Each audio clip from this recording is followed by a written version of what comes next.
Welcome to another episode of In the Zone. In this hunt, Donnie and I are hunting with my son Sam, who was 13 at the time.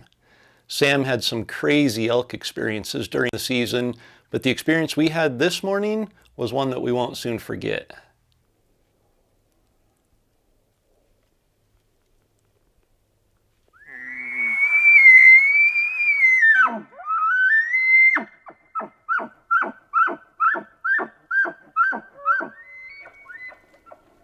We were working our way up a ridge and a bull responded above us on the opposite side of an old logging road. Knowing that we were just below the road and that our odds of calling a bull across a road would be fairly low, we hustled up the hill to cut the distance and hopefully get across the road and up onto the hillside below the bull. The morning thermals were still coming down the ridge and the bull was fired up. In fact, he was so fired up that we barely made it across the road before he came barreling into our setup.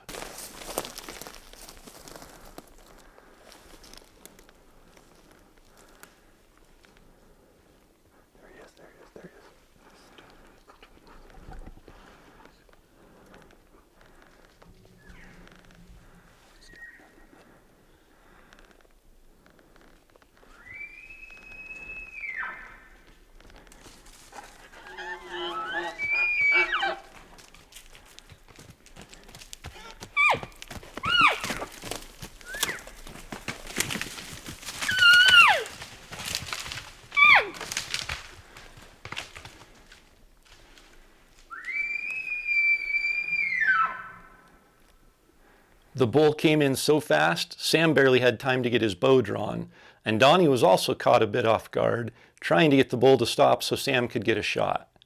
The bull ran right past the setup before catching their wind, at which point he whirled around and retreated back up the hillside. But the bull hadn't had quite enough.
I was still standing in the same place in the old logging road, straight down the hillside from Donnie and Sam, and the bull was still responding just 50 or 60 yards up the hill from their setup.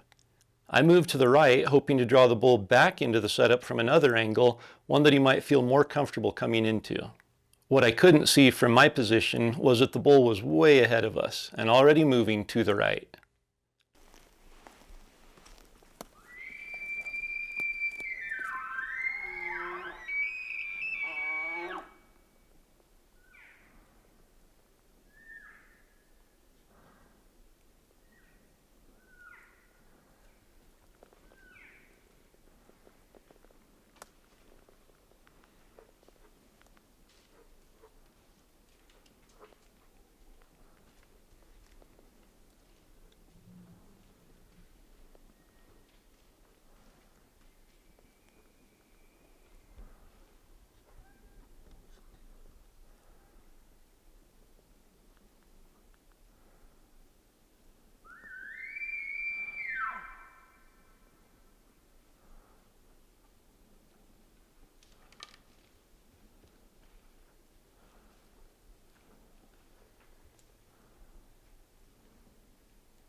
Right up to this point, I thought the bull was still right above Donnie and Sam.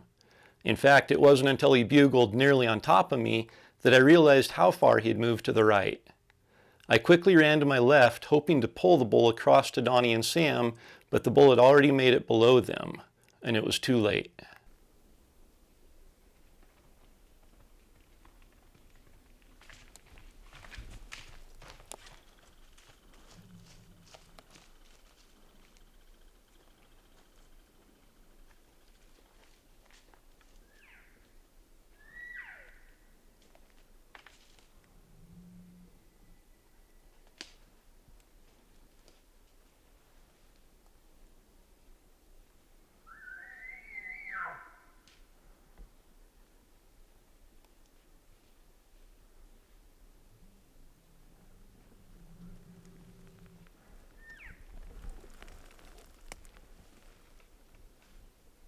The bull made it to the point where he could see where I'd been calling from, and when he didn't see a bull standing where he thought he should, he got nervous.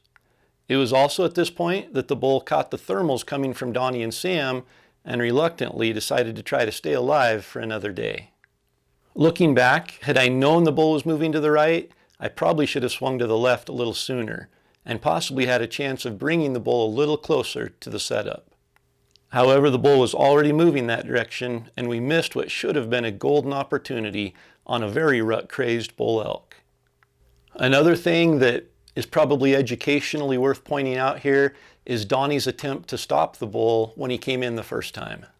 Giving a cow call to stop a bull as it comes into a setup is definitely my preferred method, but it's important to recognize the bull's demeanor as he's coming in and call appropriately.